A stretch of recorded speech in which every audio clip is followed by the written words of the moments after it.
Welcome to the ADAS Empowered Podcast. This is the show where collision repair professionals, calibration techs, insurers, and OEMs come together to stay ahead of the curve. Each episode, we're going to dive into the latest and advanced driver assistance systems, exploring emerging technologies, calibration best practices, and evolving industry standards. Whether you're in the shop, in the field, or in the boardroom, we're your go-to source for thought leadership, collaboration, and real-world insights to drive safer and more efficient repairs. Let's get empowered together. Well, good afternoon, everybody. Thanks for joining us on this next episode of the ADAS Empowered Podcast. I am your host, Joel Adcock. I'm Director of Partnerships at Rev ADAS. I am really excited to have two colleagues of ours from here at Rev joining us on the podcast today. Greg Rymuth and Will Govan from Triad Diagnostic Solutions. Gentlemen, thank you for hopping on the podcast today.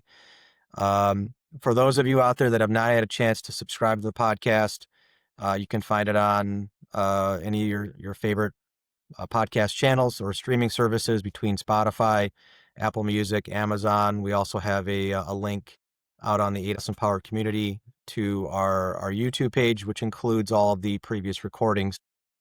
Not had a chance to get caught up on those, I encourage you to do so. Without further ado, let's go ahead and get kicked off here today. Again, gentlemen, thank you for joining me. I appreciate it.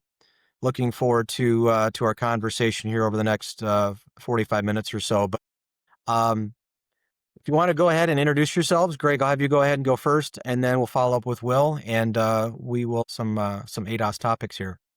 Sure, Joel. Thanks for having us. We really appreciate the opportunity. I'm Greg Rymuth, president of Triad Diagnostics. We opened up the company about 8 years ago now, and we have been growing ever since, and very happy to have this opportunity. Yeah. Thank you, Joel, for having us. I'm Will Govan. I'm the inside sales manager here at Triad Diagnostic Solutions. I am also an ADAS specialist here as well. Awesome. Appreciate it, guys. So our topic today, in really the general context of the conversation, is ADAS equipment, tools and things to help perform calibrations, amongst some other things that you guys also provide for services. So it is a hot topic. No matter where you go, there are a bevy of repair shops, whether mechanical or collision or anywhere in between, that are actively investigating what does it look like to do, calibrations now, whether that be static, dynamic. Is there a percentage of, calibrations that the shop can bring in-house? Obviously, as the prevalence of ADAS sophistication continues to grow, and shops are being more cognizant of the fact that a scan is not a calibration, and continue to push the education narrative. I thought it'd be a good chance to bring you guys both in, as this is really your wheelhouse, right? Is being able to provide service and support, and obviously from the equipment side into to shops. So better to have you guys talk about what those expectations look like, what questions shops are asking, what are the considerations, and sort of like what's the process you guys use to to kind of put shops in the right package of different equipment, features, so on and so forth. So we'll kind of dive into that a little bit as well. But Greg, I wanted to start with you, if you could. I know you mentioned Triad's been around for about 8 years. Give us a little background, I guess, maybe a deeper dive in terms of like what services do you guys provide? I know ADAS is one piece of that, but Yep. it's pretty wide ranging in terms of like what you guys do and who you service. Yeah, so I've been in commercial vehicle and automotive diagnostics in some way, shape, or form, going on about 20 years now. Actually launched the commercial vehicle program when I was national sales director at Medco back in the mid 2000s. Went on to be senior vice president at Oregon Systems, which is a big commercial vehicle diagnostic software company, still around today and doing. And like I said, about 8 years ago, we opened up Triad, mainly focused at the time on commercial vehicle and automotive diagnostics, off-highway diagnostics, ag equipment, even marine. And around 2000 or so, we were an Autel distributor at the time, focusing mostly on commercial vehicle and automotive. And we really started to see the ADAS calibration market growing tremendously, and the early adopters obviously were the windshield guys, right? They had to have the equipment. They were the ones who were the ones buying it first. And I really didn't know anything much about it. And we really pride ourselves on being experts at the product. So we did a lot of research and we worked closely with the Autel team.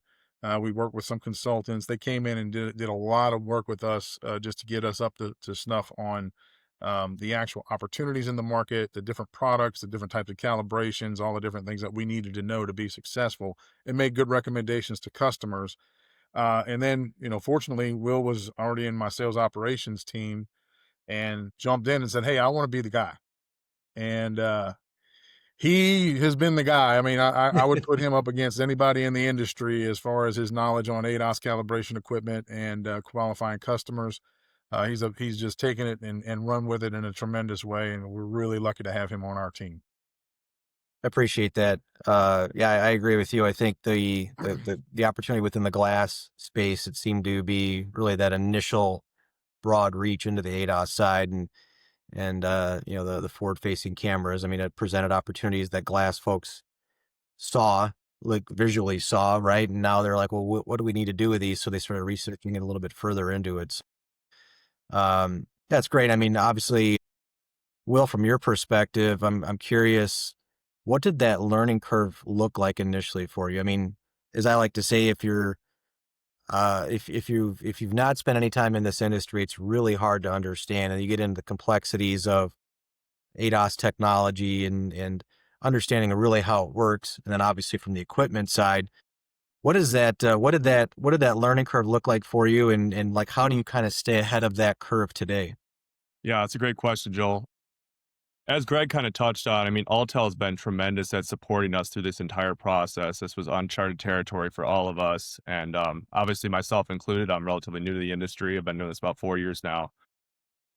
We had tremendous support from their team and the ADOS reps on their team. And they really took me under their wing. And there was a lot of dumb questions that I had to go to them and ask. And Greg kind of threw me into the fire, taking all the phone calls.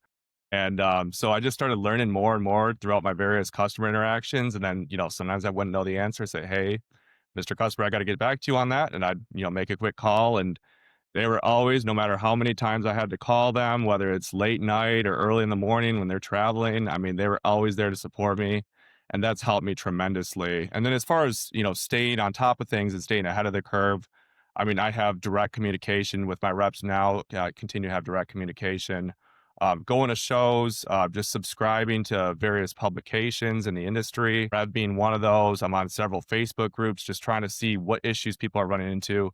Obviously, I still get those customer calls, so I hear. I mean, there's always new issues or questions that people have, and that kind of stuff helps keep me up to speed on what's going on in the industry, and then just staying up to date on products and whatnot as those are being released, and just trying to engage myself as much as possible in all areas, and that's really helped me continue to grow and stay on top of things.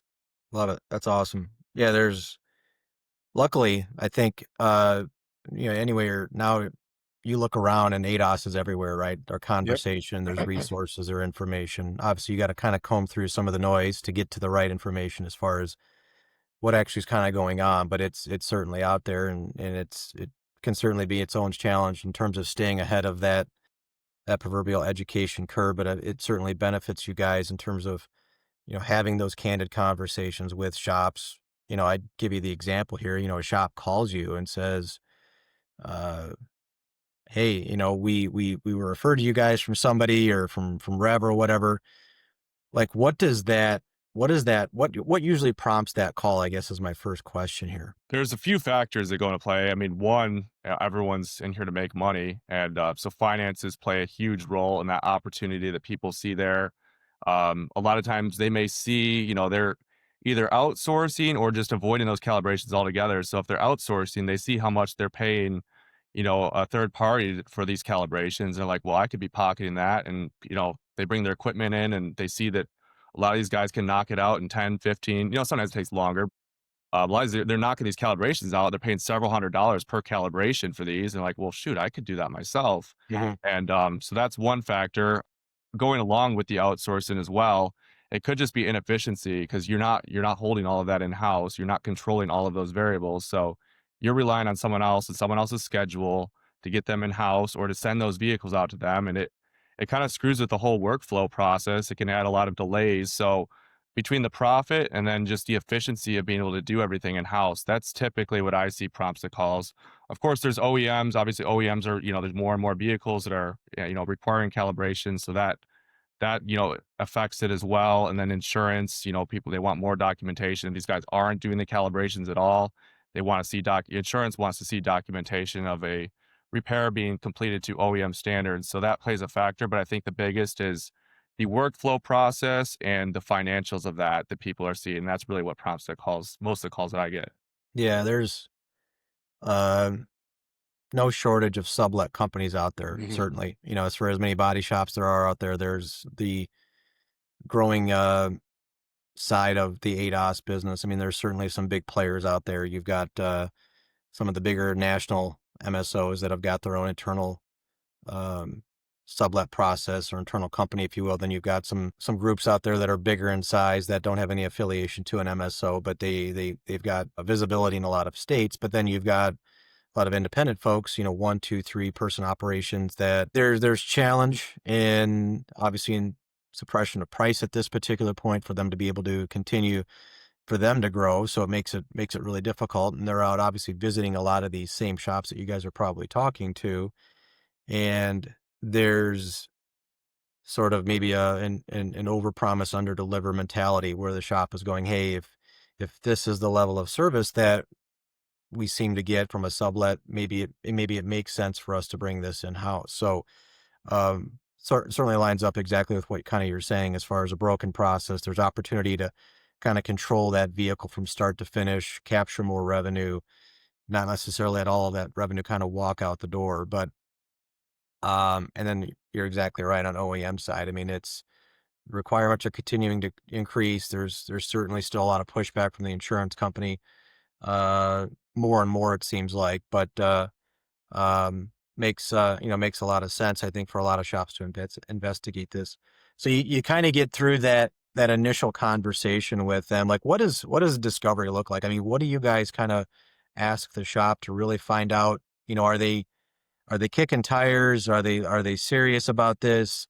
What does that generally look like on your side, Will? Yeah, so I typically, and sometimes they will prompt this. I don't know. I don't have to ask it, but I kind of tell them, just tell me your story. What kind of a shop are you? What are you looking to accomplish? And that typically prompts will say, I'm a collision center. I'm subletting all these calibrations. I'm tired of losing money. So that already right there, collision center. What type of shop they are automatically kind of tells me what package I should be focusing on. So for example, so Alltel they have a lane departure package that typically caters towards glass, automotive repairs, and they need a little bit more than lane departure targets. But if they say collision center, I immediately know that they will need all of the targets, or at least most of, the most comprehensive package would be an all systems package. So that immediately allows me to narrow down what package when they tell me that. And then I start asking questions like, what kind of vehicles are you seeing? If, for example, for lane departure, if it's like a glass shop, if they just say, "Hey, I'm seeing mainly domestic vehicles. We don't really get a lot of, European or Asian stuff." Almost all of those are going to be dynamic calibration. So I know right there, all right, they probably don't need a full ADAS package. We can kind of have that discussion, but they probably just need a tablet to get started. They can always add the package later if they have more of that demand. So that's part of the process. If they are going to do this calibrations in shop, what size? An all systems package, you can work within a relatively small amount of space for what's included in those packages.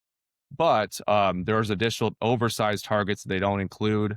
Where for like Ford, for example, they take a big oversized mat. It's a 25-foot wide by 40-foot long calibration. So just those little things that kind of tells me how I need to quote and what other questions I should be asking, down the line. How many texts is another important thing. Um, I kind of, and throughout that, I can kind of get a sense of their budget as well and what they value. I may not initially push an IA 1000 if they're like, hey, I'm working with a really tight budget. I'm just trying to get my foot in the door. So maybe we start small. Maybe they need everything, but we need to start small to start. So just those little fact finding questions throughout kind of tell me how to pitch the conversation, how to pitch the product, and then I could quote accordingly from that. It's awesome. Yeah, I mean, getting a massive amount of discovery obviously out of the way, I think is really critically important. I mean, there's certainly a lot of factors you have to consider on the shop side as well. Greg, I'd throw this question to you as far as, providing Will and his team with the right resources. I mean, what does that typically look like for you guys to help kind of overcome some of these challenges? Yeah, so that's where we really work closely with Autel, and we do a lot of market research. We were talking, mostly on glass, and then we kind of segued over into collision. And as you mentioned, a lot of the collision investment is really based on the size of the shop, the number of technicians that are working on vehicles, and the overall volume. I think, and rightly so. A smaller body shop that may be doing 2, 3 cars a week would have a hard time justifying the investment in a full frame. They might do something with a dynamic calibration on a tablet because it makes sense as a return on investment there. But limited space because it's a smaller shop, not really having the volume to justify the investment may be an issue. Obviously, the larger those collision shops become, the more that ROI becomes available to them, right? And I think the biggest hole right now that we've done an educational piece on over the past year is really understanding how the MSOs need to invest in Mm, ADAS. I think that's the biggest question from a macro environment perspective is we talk to a lot of MSOs, we're in shops, and there's just not a lot of knowledge that there's no awareness that they actually need to make this investment. They just kind of look at it sometimes, not all, but mhm. they look at it as something that they really don't want to get into. They don't want to learn it. They don't want to make the investment. Unfortunately, they're leaving money on the table, number one. Number Yeah, two, by ignoring it, I hate to talk about liability, but it's yeah. a factor that we have to take into It's out there. consideration. Yeah, There is potential liability if something were not calibrated correctly or wasn't calibrated at all and it to be done so. The billing entity to that customer is the one liable, regardless of whether you do it or it's sublet out. So we have a whole bunch of customers that do sublet work, and they do a really good job because we do the training, we do the support. If they have questions, we answer it. But there are other guys out there, and we've gotten reports on this from some of our manufacturing contacts. We don't see any of our guys doing this, fortunately, but they'll set up in a uneven parking lot and bright lights and doing all this crazy stuff, and it's not really the right environment for a calibration. But they think they're doing it okay. They think they're doing it correctly, or they don't see a code, so therefore they don't need to do a count. So there's just a lot of information out there, or lack thereof, that is causing people not to make the investment. So what we've done as an organization is really educate our team on those requirements, on those opportunities, on some of the liability issues, on the return on investment for every type of, whether it's windshield, collision shop, or MSO, to make the right decision for their respective business because they're all different. And sometimes, not making the investment does make sense. yep. Oftentimes, they really need to do it, but they really need to understand why. And Will's a great product expert, a lot better than I am right now for sure. Because I was actually the guy on the phones when we first opened it up and learned on the fly and did pretty good, but not like him. Changes. Yeah, Um, but that's really been the point of emphasis from a business consultating perspective, because we can talk about product all day, but it's really what's the need, the demand, the return on investment, and then walking through the whole process that Will and his team go through in order to establish the exact tools based on those requirements and the opportunities. So there's a lot to it. certainly. Yeah, I think again, my perception in some regards, not always, but I think a lot of shops think this is I buy a package or a unit, and it shows up, I get it out of the box, I set it up, I turn it on, I start calibrating immediately. All these Mhm. all these dominoes start to fall for me, but there's considerations of space. There's doing things properly, not doing them outside. There's a mix of static versus dynamic. Do I have the space to do, certain forward facing camera calibrations or round view monitors or things like that? I guess, maybe on the opposite end of this here, how do you help coach a shop through what a proper setup might look like? Like, what does that look like in terms of, they come to you, Will, and say, hey, we've got this really level parking lot with a chain link fence. We think we can do stuff outside. I mean, I can envision what the answer probably is, but I'd love to hear like how do you sort of overcome that objection or that challenge? Well, and that's the biggest thing when people say, I want a mobile system. Before we even get into all the details or anything like that, I always like to level set, say, hey, what you do with the equipment once you buy it from me is your business. But I'm going to tell you what Alltel and the OEMs are going to recommend, and that is that we would not ever recommend that you do anything in broad daylight in a open parking lot, anything like that. You want to have the more of those variables you can control, the better. That's really the best rule of thumb. So I love working with people that are setting up a shop specific to ADAS, because then I can give them all of the recommendations that have been relayed down to me from Alltel. So not a bunch of noise in the background, toolboxes, stuff like that. That can all sometimes play an effect. And then one of my former ADAS reps, he always recommended banked dimmable LED lighting. So that Mm, allows you to control those lighting situations. Certain vehicles like a domestic or an Asian might not have as thick of a clear coat as a European vehicle. That clear coat's very reflective, or it can be very reflective if the vehicle's clean. So that all plays a factor. So just because a Toyota goes through in one light setting doesn't mean an Audi is going to go through in that same setting. So great being advice. able to Yep. control that on banks is huge. Again, not having a bunch of stuff going on in the background is another big factor, but really for a lot of these shops, it's just having the space itself. I mean, there's, so many shop spaces that are not adequate. And so just that's really the biggest thing, is having the space, and all that other stuff. You can kind of start to work that in the background. And even if you don't have banked LEDs and stuff like that, there's still a lot of workarounds that may not necessarily look the best. But like you get an Audi in there, it's not calibrated. You can hold a piece of cardboard in the back. Obviously not within the frame of the camera, but hold it out of the way to kind of block some of that light. I mean, there's a lot of little tricks like that you can get around, but the spacing is the biggest thing.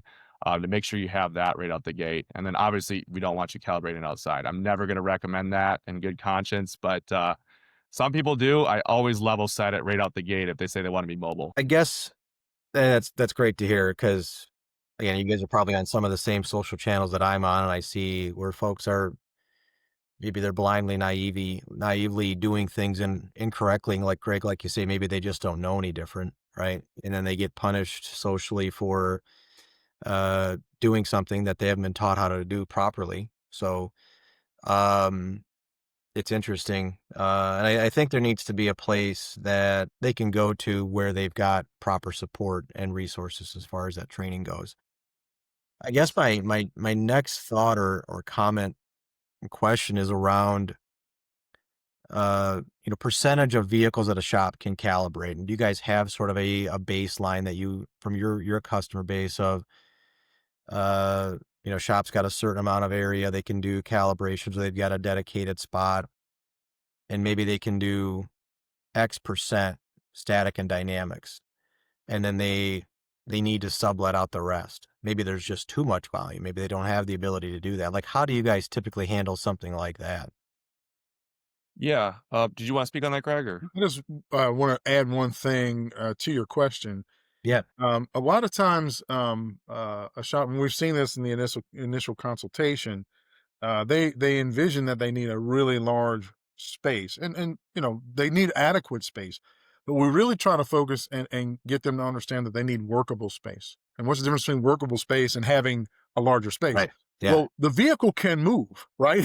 You can pull the vehicle forward and backwards, and to the left side and to the right side of the space allocation. So yeah, it takes a little bit more time. It's a little bit more cumbersome, but each calibration is independent of the other, right? So having workable space where, yeah, you know what, I might have to pull the car forward and back in order to complete what I need to do, but you still have the workable space to do it. You don't, Will's example, which is extreme but true, the all around view on the Fords and Lincolns and all, you can't do anything with that. That is a required space. That matters at one thing, but that's just one calibration amongst thousands of different applications on the vehicles that are out there. Most of them you can kind of work around and move the vehicle in the space allocation in order to complete the successful calibration scenario. That's a great way to put it. A workable space. Yeah. You know, making do with what you've got for room, because you're right. Each calibration's a little bit different in terms of setup, space that you need. certain environmental conditions and things like that. So I think that's another thing that in a lot of shops' minds is they need this massive amount of floor space. They need strict set of lighting standards. They need, they need all these things to line up perfectly for every single calibration. Calibrations can fail in those environments as well, just as much as they can in conditions that maybe aren't as conducive. But I love that term, workable space. I think that's something that shops are keenly trying to understand is, all right, I think I've got some area here. I've got an estimating bay that I can really make do with. And again, kind of going back to, if I can get, if I'm subletting 100% out now and I can bring in 60% because of this workable area, or 50% mix of static and dynamics, and everything else goes where it needs to because of, I just don't have enough workable space. Is that something you guys bring into the conversation, to try to understand really from a discovery standpoint? Obviously, you want to know where cars are going now if they are doing any calibrations. Um, if you've got any data you'd like to share on that, I'd love to hear it. If not, we can certainly move on to the next piece. But I'm curious if that's something you guys consider. That's definitely a Will question right there. Yeah. I'll be honest, Joe, I haven't looked at the exact numbers. It's been a little while. One statistic I do remember is 95% of forward-facing calibrations can be performed within 13 and a half feet from the center line of the front wheel. So that frame position, 13 and a half feet. So these statistics surprise a lot of people. You think, oh, I've just got a small bay, they think they can't do very much. There's a lot that you can do. 20 by 30 space, will do pretty much everything in an all systems package, which is, amounts to, it's over 90% of vehicles on the road in North America today. And then if you have a 30 by 50, which is going to allow you to have that forward surround view target, which Greg mentioned is like the most extreme example, at least right now, that we have for real estate involved with the calibration. That's going to put you into like 98, 99 percentile of vehicles you can calibrate on the road today. Again, the statistics may surprise a lot of people, but there is a lot you can do within that workable space, as Greg mentioned. You might have to get a little creative about moving stuff around and shifting the vehicle as needed. One other thing I wanted to touch on too, Alltel knows that most people don't have maybe the most ideal space for this, and they don't want to, probably don't have the means to build a whole new shop. Their Baymax lift fits right into that conversation. If you need to you do your alignments and calibrations in the same bay, and you've got your 900 or 1000 to do that, the Baymax lift, when that's fully depressed and you mount it it's a flush mounted scissor lift, when that is fully flush mounted and fully depressed, you can move the vehicle. Everything's plated and covered. That lift essentially does not take up any real estate when it's not in use. So that works right into that conversation, that of workable space, because you can move that vehicle over the lift as needed if you got to move it for a blind spot calibration or whatever the case may be. That's awesome. I appreciate that. Think that's some wonderful data to understand and have. And I can imagine that when you explain that to somebody, that you can do a lot of forward facing cameras or radars within a certain, within 15 feet, let's just say, of the front of the vehicle. That I have to believe that there's some shock and amazement there. Like everything they're hearing is we need 30 by 40 and blah, blah, blah, and all this extra space. And you're actually able to now overcome that almost immediately with saying, hey, this is coming straight from the manufacturer of the equipment itself. So we've gotten through discovery. We've really understood exactly what the shop's doing, what their expectations are. We got kind of a mix of ideas of technicians, or like the number of technicians they've got, support, car volume and mix. And obviously considerations as far as like where they're going to be performing these calibrations. At least on the static side, I have to imagine ROI is a consideration, or a lion's share of your conversation or negotiation with the shop. What does that typically look like? I mean, if I'm investing in a 900 or an i1000 from Autel, and it's got a pretty significant price tag on it, and I give you a lot of this information preemptively as far as car counts and things like that, like, how do you guys peel back that information so that they can understand like where that line in the sand is for ROI? So we have an ROI calculator. Alltel has one on their website, which I think was an excellent addition, and we were able to pull that data and integrate that on our website as well. So it's the exact same thing, all integrated right there, right on our website. But the numbers, so like I'm always blown away at the numbers every time I run them. I'll put in very conservative estimates as far as dollar amount per calibration, whether or not they're charging for pre and post scan. I usually don't even do anything with the SAS. There's options for SAS, relearn, alignment. I usually just ignore all that and just make it as conservative as possible. Almost always, it's well below a year with the conservative estimate with all of those numbers. It's incredible. And obviously, every situation is a little bit different. So that's why we have the calculator there. I share that with customers. They can plug it in, or I can plug those numbers in for them, and so they can see it firsthand. But it's incredible how quick that ROI can be. But just consistent use, whether you're doing 5 cars, 10 cars a week, 30 cars a week, it's incredible how quick that ROI can be on that equipment. Amazing. Yeah, that's I, yeah, great. I can Yes, tell you as an please. Yeah. entrepreneur, we certainly didn't want to compete with our customer base, but I've had some serious conversations 3 or 4 years ago about opening up our own sublet company to do that very thing. We decided that again, we don't want to compete with our customer base, and we just didn't want to take on the burden of opening up yet another business. We already have quite a few that we're running. So, but as far as I'm concerned, sitting here today, I left a lot of money on the table. I could tell you that. Seriously, if I were any of the aforementioned, windshield guys, collision center, MSO, it's a no brainer.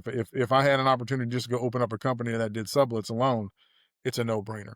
Um, but yeah, if you run the numbers, it's amazing how quickly that big price tag, because it is. I mean, we're what's the average, Will? 20 grand on Yeah, average? yeah, I'd average 20 Yeah, grand. on average. I mean, some are 70 and some are, 8.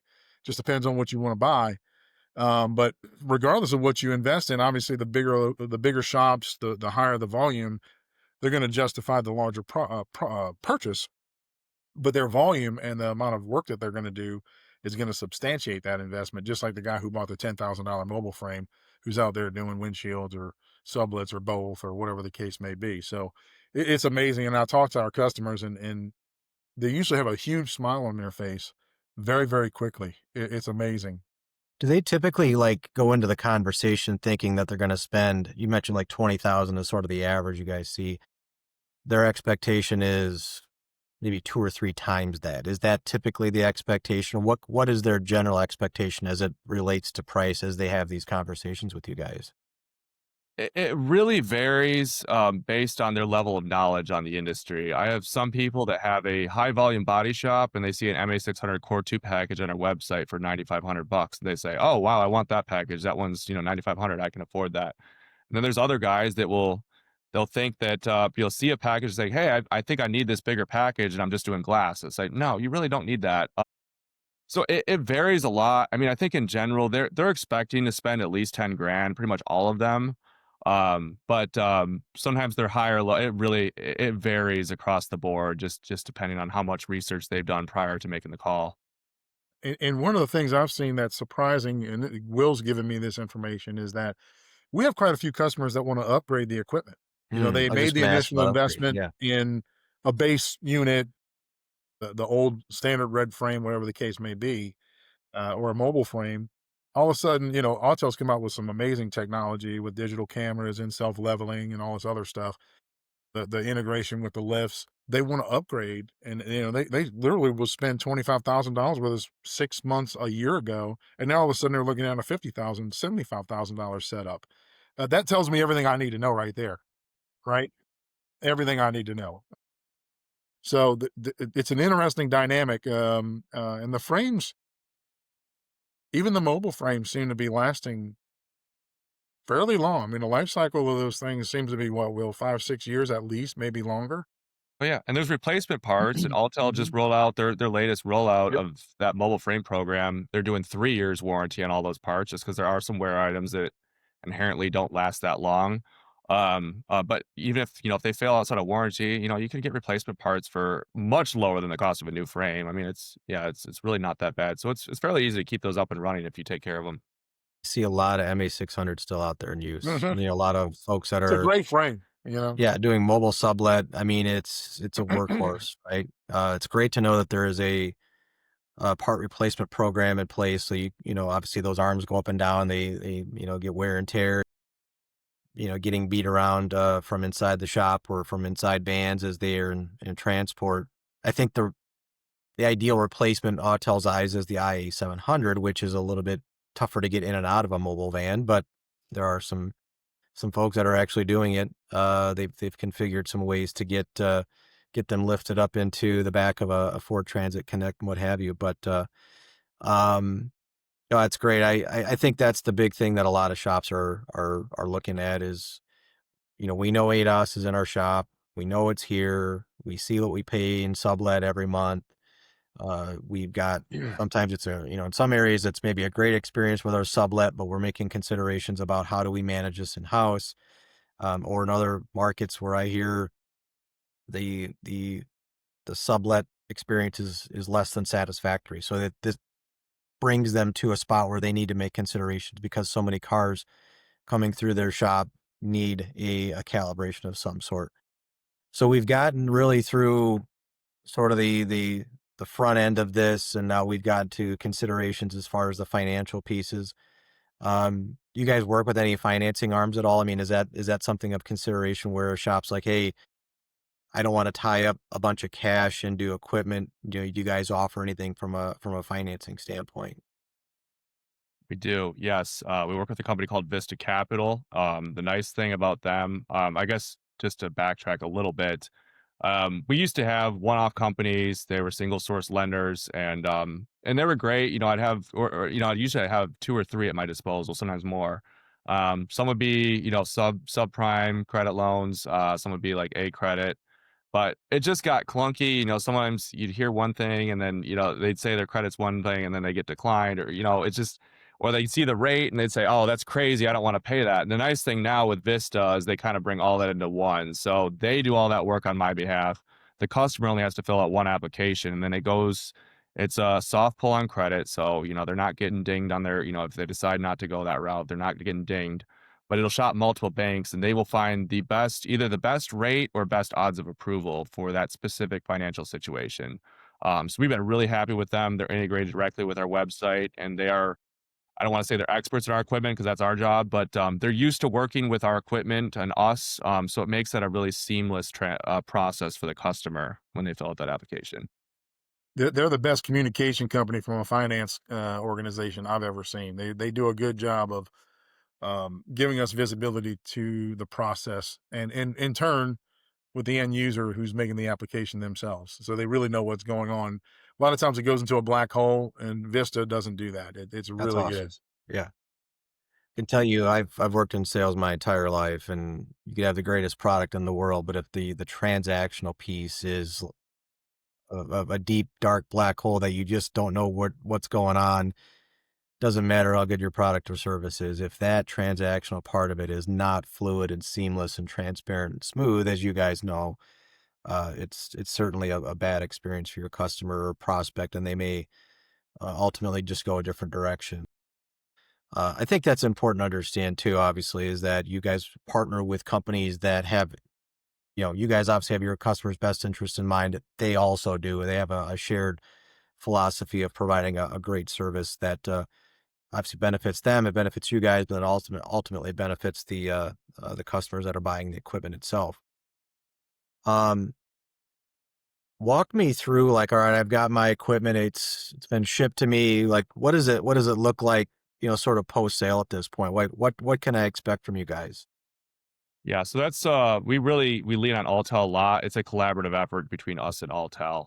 We're an e-commerce company at the end of the day. We're not always I mean, we do make occasional visits, but a lot of our stuff is done behind the scenes. So it's a collaborative effort, leveraging the relationships we have with Alltel to make that as smooth of a process for the customer as possible. Typically, my process when the customer orders the equipment, as soon as I get the shipment notification from Alltel, I am sending in a training request because the training is provided by Alltel. It's on-site training. But they've only got a few trainers to cover the entire country. They get backed up by a couple weeks typically. So to make that as quick of a process as possible, once I know everything's in transit, I submit the training request. Usually by the time the customer gets the equipment, or sometimes a little bit before, a trainer will have already reached out to that customer and set a training date. And then from there, I'm just in constant communication with the customer, and then sometimes with the trainer if need be, just to make sure the customer has everything they need. Just yesterday, I had a customer that they ordered a full kit about a week ago, and they're just starting to receive bits and pieces of it. But they got their tablet, they want to do a dynamic calibration.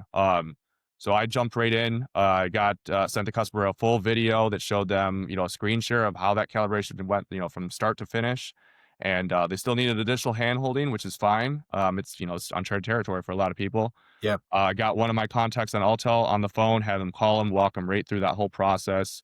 So it's really a white glove treatment that we give the customer as far as that whole process goes. And again, it's not all us. We're leaning on Altel for some of this, but we have a great relationship with them. They help us, and they do an excellent job helping our customers. And that's how we give the customer that experience at the end of the day. Yeah, Awesome. and And there's then there's only about a dozen distributors in the US and Canada that offer the free training. We're one of them. So if you buy from just anybody out there that's not on that short list, you're not gonna get free training. and the training happens at their shop, correct? So the Autel trainer gets dispatched out to the shop. They help set up the equipment, walk the Yep. shop through. They're That's here that's they're a pretty, whole day, literally yeah, a whole day. And yeah, if it's a larger setup, they might be there 2 days. that's awesome. And I know Autel also offers some 2-day training that they've got in some of their satellite shops and calibration centers throughout the Yeah, US as they have well. 4 locations around the country that they do, the Autel Academy that, goes from diagnostics to ADAS to, any different, keys, so on and so forth. So we have that schedule, and we can provide that to a customer, and actually sell them the, registration card or whatever you wanna call it, the participation card, Awesome. to get into that training. Yeah, and I'll do that too as well. I mean, just to set up, make it easy on the customer. I'll enroll them. I had a customer that bought one the other day, and I went and enrolled him. He's on the schedule. Sent him his ticket just to make that as easy as possible. And then if that's an Alltel certification, that is not an industry certification. So Mhm. it trains you on the equipment and Yep. everything. But I have customers that say, "Hey, I want to get my L4, which is the ADAS certification for ASC." I have a customer out in California that hosts classes specific to that. They do train on Alltel equipment, but they're specific for that L4 and training. Giving it's set up similar to Alltel, where they do a classroom and then a day of hands-on, but it's all catering towards getting that L4. So if they need additional resources from a training perspective, we have those also. That's great. Yeah.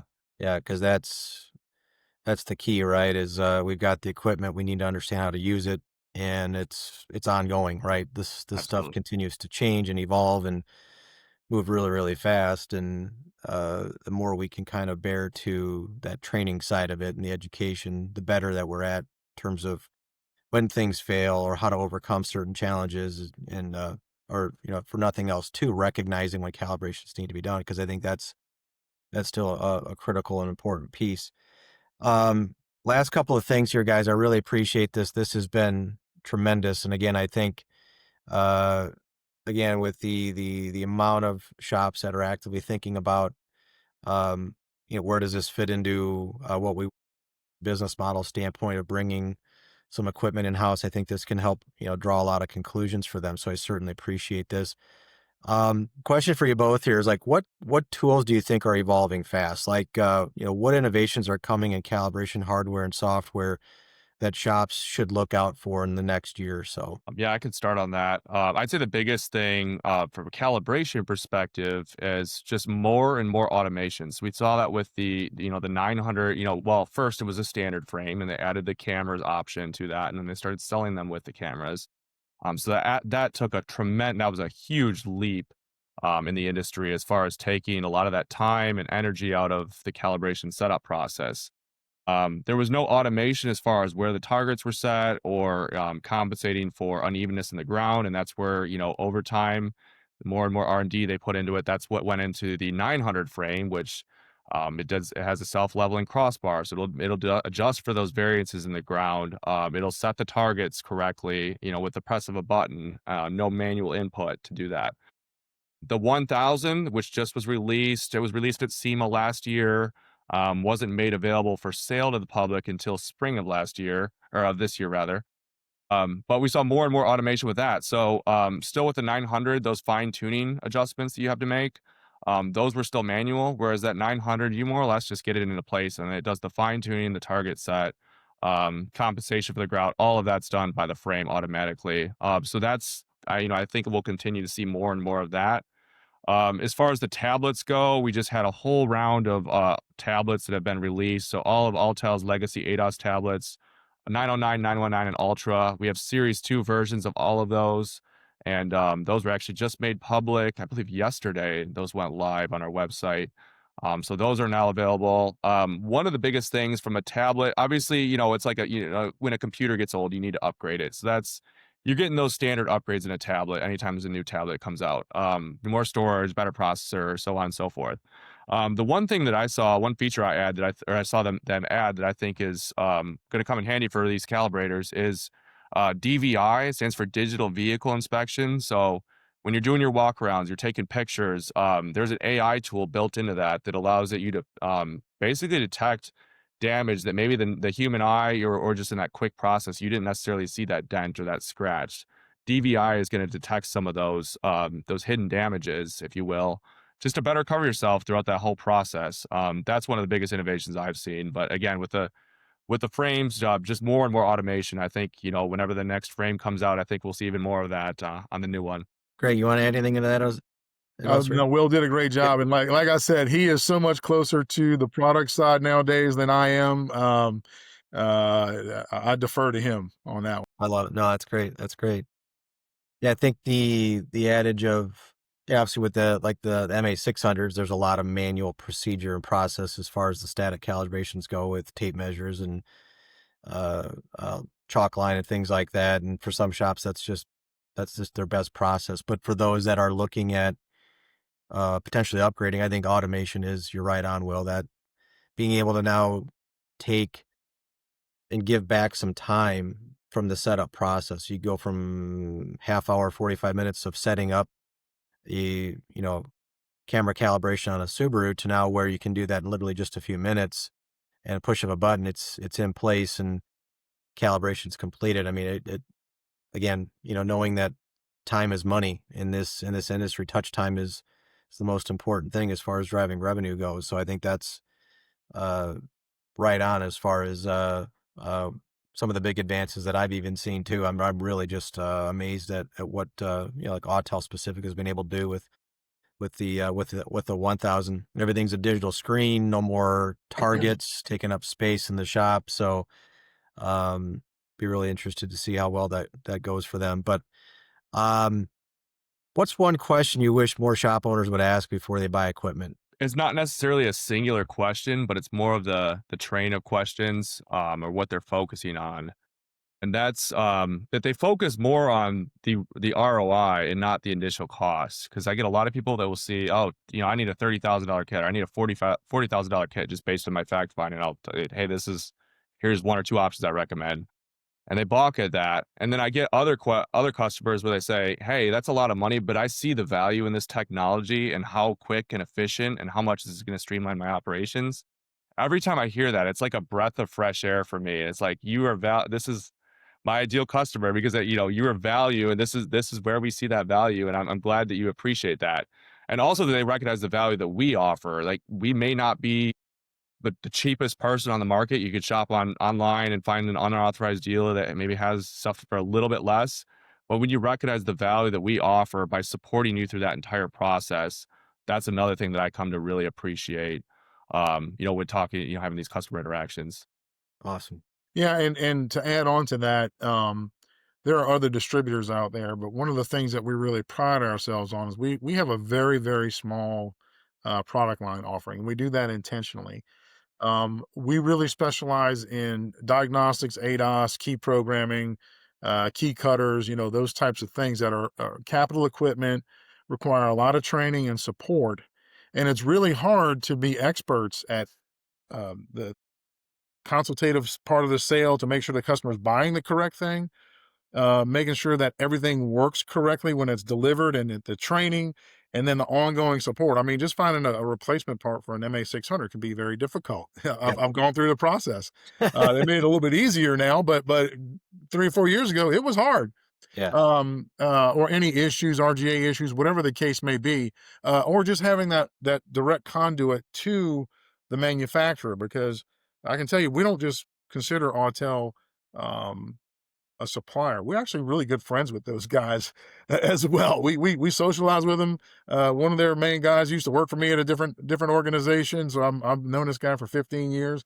And we just have a great relationship.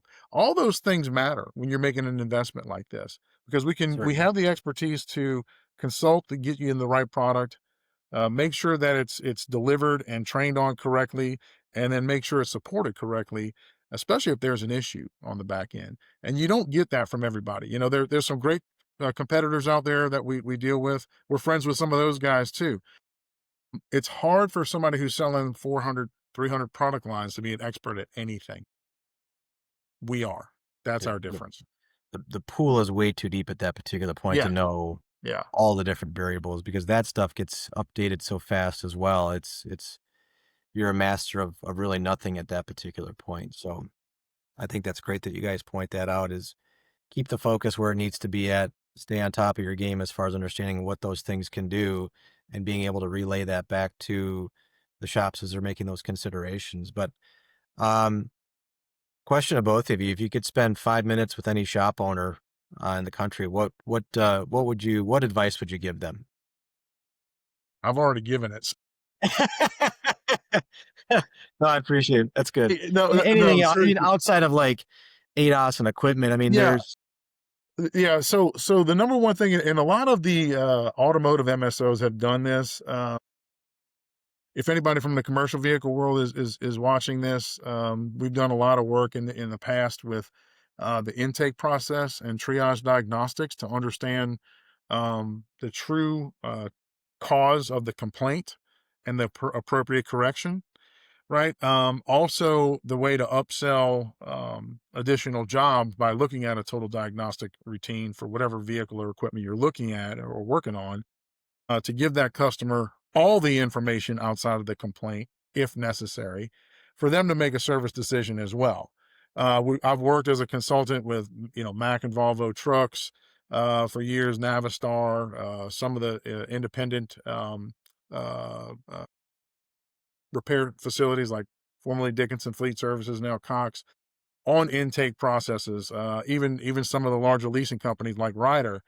We've worked very extensively in past organizations and in our organization with that intake process to really understand the vehicle health or the equipment health on the intake process, and develop not just an intake protocol internally, but a communications protocol externally with the customer to get the approvals on any collateral work that may be out there that they didn't even know about most of the time. Mm, yeah, Right. So that's my biggest piece of advice is that diagnostic tool and that process is really a conduit to make more money and to do your customer the right service, because there's nothing right. worse than a shop fixing something. It goes out and the customer's upset within a week later because it's broken again. It may not even be the same issue, but they're like, why didn't you fix it while you had it? Yep. That's great advice. Hard That's to follow that one up, but mine will be a little bit more granular. But just look at, when you're looking at a capital equipment purchase, back to what I was saying before, I mean, just look at the bigger picture. Don't just look at the upfront cost. Obviously, look at the ROI and see what that, return can be. Because just because something might require, investment in a new employee and, obviously an upfront cash investment on the equipment, just because it might be a little difficult up front doesn't mean there can't be a huge return down the road over time once you start putting that equipment into use. great advice. I really appreciate it. So hopefully we'll see you guys out at SEMA. Yep. Great to connect, obviously, out there. Good opportunity to meet a lot of folks. This has been tremendous information. It seems like, again, this is a hot topic. We could probably sit here and talk for hours on end on different strategies and all the different types of connections and the questions that shops are probably thinking about in their heads as we speak and as they listen to this podcast. So um, again, gentlemen, I really appreciate your time and insight on this. It's been tremendous to learn this, even more so from what I already knew, which isn't a lot, but it's always good to hear from my end as well. So um, before we get you out of here on this, tell us where can a shop find you guys? Like, where are you guys located at in terms of in the web worlds, and how do they get in contact with you? Well, we're at triad-ds.com. One thing I'll add, and again, thank you for this opportunity, but we've had a partnership now for, I don't know, what, 6 months maybe, and all of our tools, ADAS calibration tools, include a 30-day trial to your services, which I tell you, when we've dealt with some larger MSO national organizations, and had the conversation that I had previous about the lack of knowledge of when they actually need to do a calibration. And when we had initial conversations with you and your team and the founder, I think 2 years ago now, as you guys were developing the software, I said, "Oh, this is the answer." And we were excited as heck to find out that you guys really have the tool and the information that all these repair shops need to connect the dots, because that's the biggest hole in this whole thing is, how do I take a vehicle in and understand that, oh, if I do this repair, I've got to do a calibration. We didn't have the answer. And we were always looked at as, how do we find that out? We didn't have any information. Now we do with you guys. So thank you very much. We appreciate the partnership, and we're excited that we can offer that back out to our customers as a free trial in order to promote the service and really show them how to capitalize on a much higher ROI after they make the investment. You guys, you're the glue that holds it all together. We appreciate that. Yeah, it's Yeah. it's that proverbial relationship between software and hardware. It's the they certainly help each other out. No question about it. So again, that's triad-ds.com is your website. Correct. Again, Greg, Will, appreciate you guys spending some time with us today. This has been majorly helpful. Again, continued success to you guys. We'll have to get you back on, because I know you guys have got some tools that help on the heavy duty truck side as well. I'd love to pick your brains on that in a separate episode at some Yeah, point down the that's a burgeoning market right now. Absolutely. So Again, thank you very much. We appreciate it, and we will be chatting with you guys soon again. Thank you. Thank you, thanks. Joel. Take care, Joel.